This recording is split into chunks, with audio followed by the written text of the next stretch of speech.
So when the members went in there, they were able to go see the gauge that's being covered by water. You can't see it from a distance, you can't see it from a drone. They were able to go in there and see the gauge and actually see what the internal temperature is of this tank that's having issues. Unfortunately, I do have to report that the temperature was 90 degrees. Yesterday morning, it was 77 degrees when we backed out. It's been averaging about a degree an hour increasing. So that's the bad news.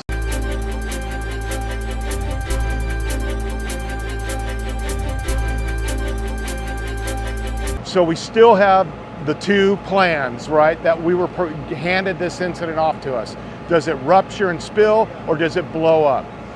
Right now, one of the concepts we're thinking about is because of the heavy deluge of water and cooling it, we're allowing it to cure at a slower rate and reducing its overpressure building.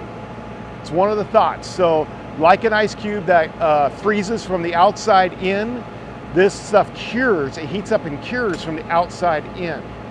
While it's doing that process, it's building that pressure. There's a void space above the top layer of the water or the liquid to the top space. We're hoping that that space can absorb a slower cure rate and not overpressure and blow up.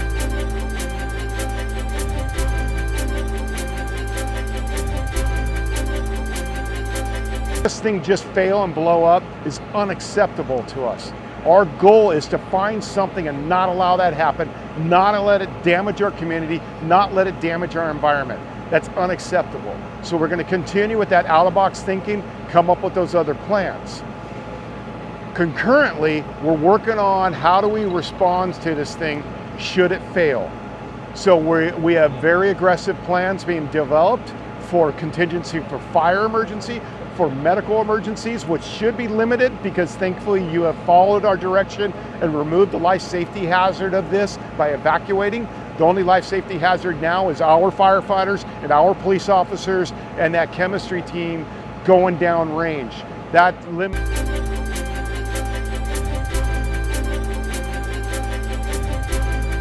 And the last thing we're doing is we're preparing for the tank to fail and spill the liquid all over the place.